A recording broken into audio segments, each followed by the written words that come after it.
Have you ever been driving down the highway, looked over at a massive dump truck or a cement mixer, and noticed something wrong? You see the massive wheels spinning, the heavy frame rattling, but then you look closer at the tires. One entire row of them isn't even touching the ground. They're just hovering there, spinning in the air, ghosting along the pavement. At first glance, it looks like a mechanical failure, like the suspension is collapsed, or maybe a glitch in a video game. But that hovering wheel isn't a mistake. It is actually a brilliant piece of engineering that saves billions of dollars in road repairs, saves the trucking company a fortune in fuel, and stops the truck from destroying itself during a turn.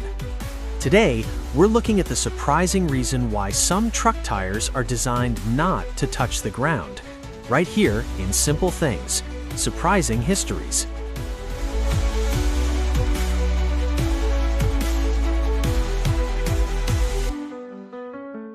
To understand the floating wheel, we first have to look at the road beneath it.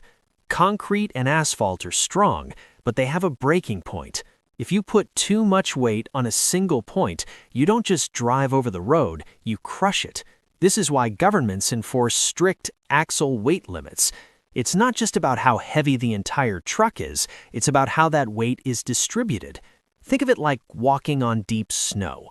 If you walk in high heels, you sink immediately, but if you wear snowshoes, your weight is spread out over a larger area and you stay on top. This is exactly what that extra set of wheels, technically called a lift axle, is for.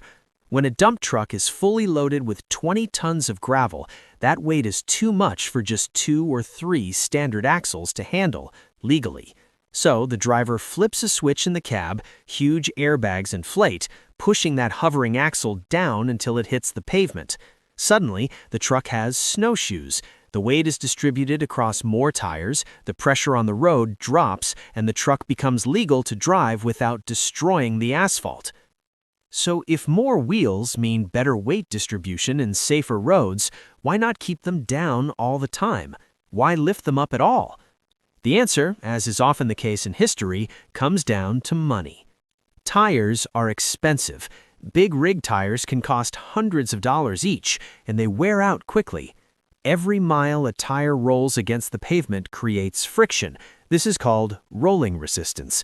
The more tires you have touching the ground, the harder the engine has to work to push the truck forward, and the more fuel you burn.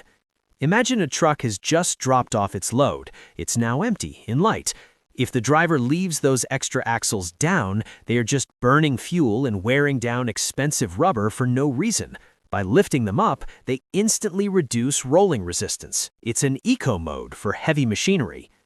Furthermore, there's the issue of tolls. Many highways and bridges charge trucks based on the number of axles touching the ground. By lifting that extra set of wheels, a driver can legally classify the truck as a smaller vehicle, sometimes cutting the toll fee in half. There is one final, crucial reason for the lift axle: maneuverability. Trucks are long. When a truck with multiple fixed axles tries to turn a tight corner, the rear wheels don't just roll, they get dragged sideways across the pavement. This is called scrupping. It screams, it shreds the tires, and it puts massive stress on the truck's frame and suspension. If a truck has too many wheels on the ground, it essentially wants to drive in a straight line forever. It refuses to turn. By lifting that extra axle, the driver effectively shortens the truck's wheelbase. It allows the truck to pivot smoothly around corners, navigating tight construction sites or city streets without ripping the tread off the tires or tearing up the pavement. So, the next time you see a truck with a ghost wheel hovering in the air, you'll know it's not broken. It's a shapeshifter. It's a machine adapting in real time, balancing the laws of physics with the laws of the road and the cost of doing business. I hope you enjoyed this slice of engineering history. If you did, please hit that like button and subscribe to Simple Things, Surprising Histories for more stories about the everyday world around us. Thanks for watching.